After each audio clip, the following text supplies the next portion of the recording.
Carl, thankfully a shorter trip to the game for us on Saturday, with it being at home after obviously a very lengthy one in midweek. I mean, just first things first, how have things sort of been off the back of then? Because obviously I imagine that the travel kind of takes it as much out of the lads as the game does as well.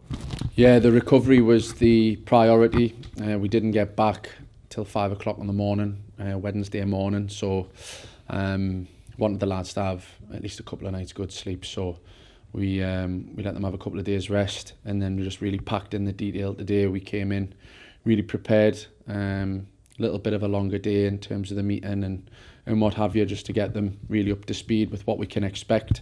But yeah, the recovery was massive. The journey was a mammoth one, and again I just want to reiterate and thank our fans, the ones that made the journey. It was incredible to see. I think 31 of them behind the goal. It's an unbelievable effort, and that was really noticed and acknowledged by the players and myself and the staff. So yeah, it was a great night in terms of the dedication of our fans and what this football club stands for. Yeah, you mentioned getting detail into the boys. Obviously Ryan Bartley, a new arrival, came on for a couple of minutes towards the end of the game. Obviously he hadn't had any chance to actually train with you prior to that, and I suppose you haven't had too many training sessions unfortunately since then. So how really has it been going in terms of integrating him into the group, and how you want him to fit into the system now? Yeah, we had a bit of an in-depth video sit down with him, took him through a lot of clips of our play from throughout the season and how we want him to fit into the system. What we know about him already is that he's a very good defender, wants to defend, is one of those players who actually enjoys, the physical duels and the battles, and he will certainly be tested in that respect tomorrow. So we've got no issues on that front. It was just more about getting the in-possession detail into him, and he's a confident lad. He seems very switched on, and he seemed to take on board what was presented to him really well. And then we backed that up with him being on pitch today, opened up the spaces, did some 11v11 practice, and see him cover the ground over larger distances defensively, but then also we tested him in terms of the pictures that he'll see in possession as well. So in terms of bedding him in with the short period of time that we've had, we feel like we've done as much as we possibly can without scrambling his brain. But like I said, he's a confident lad, and he seems to respond really well to what's been asked of him.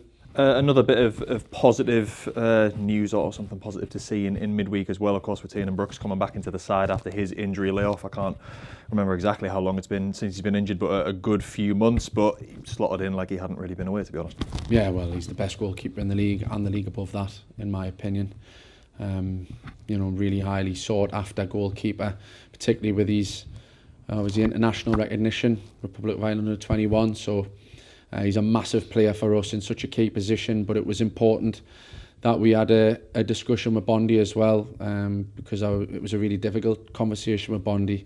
I thought he did excellent at Solihull. On the day, didn't have a hell of a lot to do, but his concentration levels were really good, and he shows that he's a willing and able replacement if we ever need that again. Hopefully we don't, because like I said, there's no doubt Tiernan's the best goalkeeper in this league, and we want to keep him involved for as long as possible.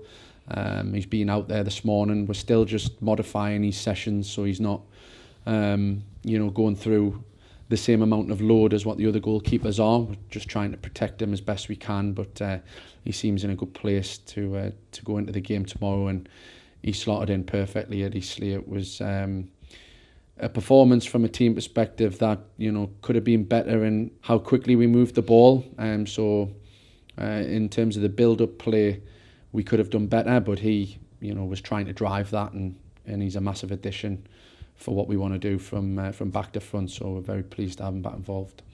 Yeah, and of course Fylde coming to Tyneside tomorrow. Well, another game where there's transition in the managerial department, although someone who I think's been around the building for them anyway, who's been taken over to the end of the season now. But how are you looking ahead to that one tomorrow? Obviously we mentioned it being at home, so a shorter trip, thankfully. Yeah, it's the biggest game of the season. Absolutely massive for us. We've reiterated that to the players and made sure they're fully aware of that. They know that. Regardless of the opposition and the history between these two clubs, which is obviously well documented, doesn't matter. This game, doesn't matter who we're playing, is a huge one. The reward at the end of this result,